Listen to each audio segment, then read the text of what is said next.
Thank you. Thank you.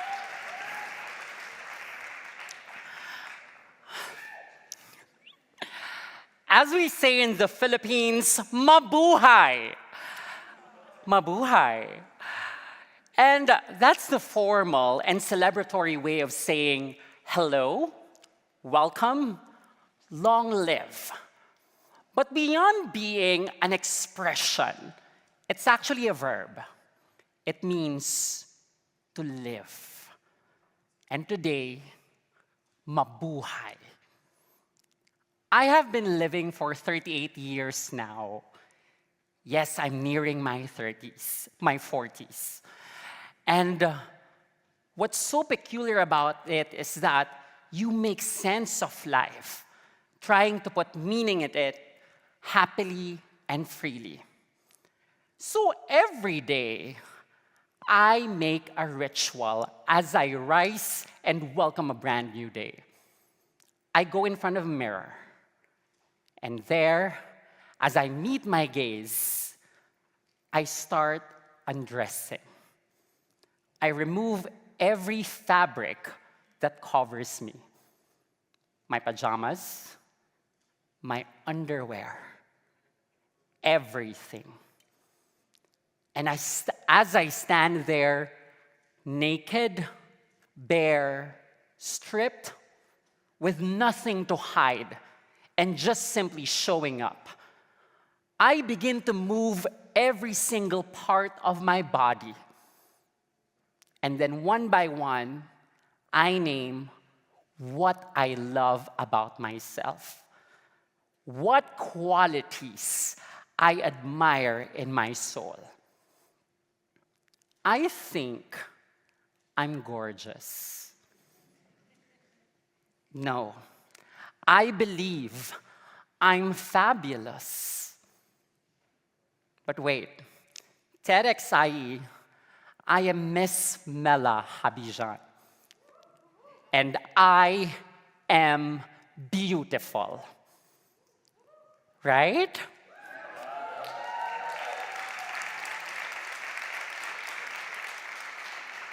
And that's how I begin my day, with an empowering affirmation exercise.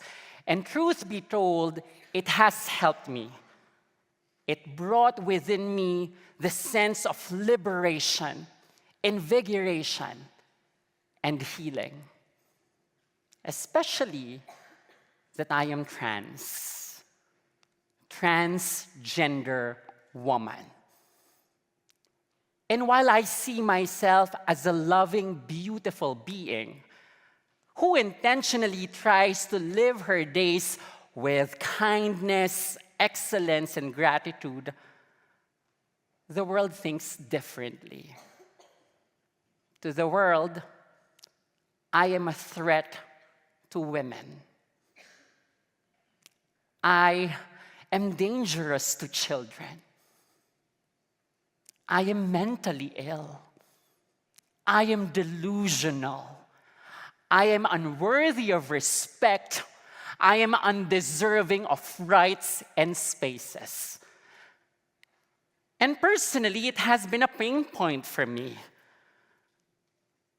Like a curse casted upon me. Because I think that no matter how good, intelligent, hardworking, devoted, and loving I am, and women like me, we are still imprisoned in the world's prejudice. That we are an aberration, a mistake, a sin. But 2 weeks ago, I got to watch Chimamanda Adichie, a brilliant Nigerian storyteller. And she discussed the danger of a single story. And she said that when you show people only one thing, and just one thing over and over again, that's what they become.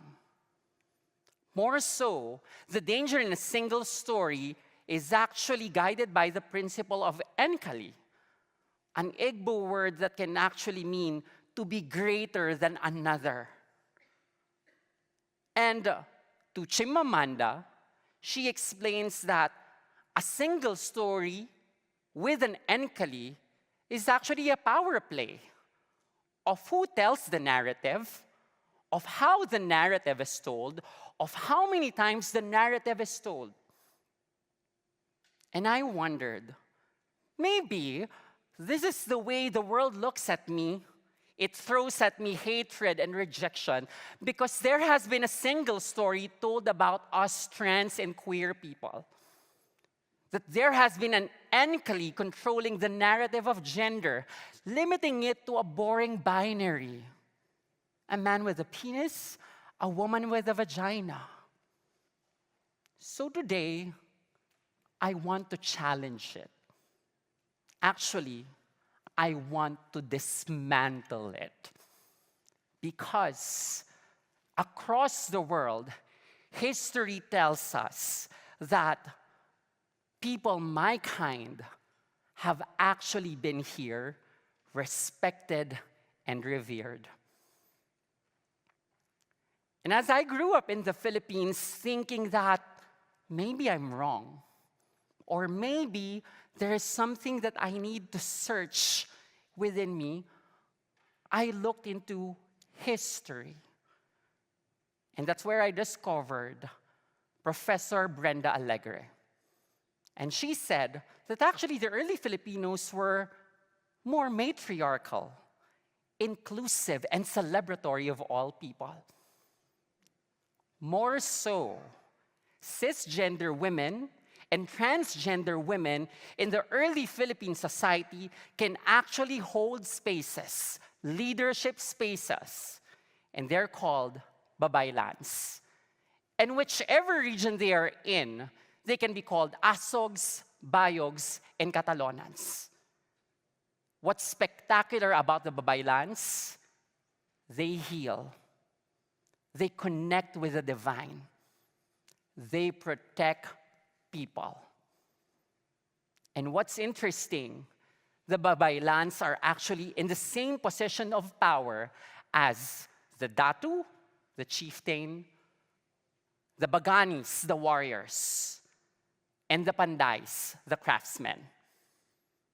And Lenny Strobel tells us that in the past, no decisions were made when they are not consulted with the babaylans.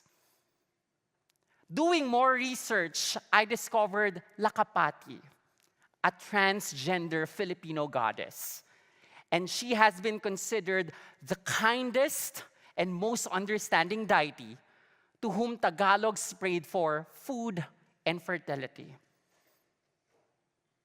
Digging up into history, in the 60s, an American anthropologist actually discovered the Tedurais.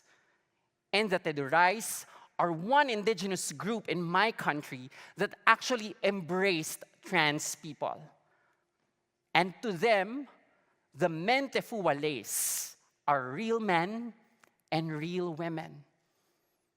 In fact, Stuart Schlegel accounts that the Tedurais did not determine the gender of a person through one's biology, but rather they see a person through the activities that they make every single day and how they identify as. It's amazing to see that in our history, transness has been rooted. So I asked myself, is this just exclusive to the Philippines? Apparently, no. Because across the world, there have been different trans communities that are accepted by society prior to colonization.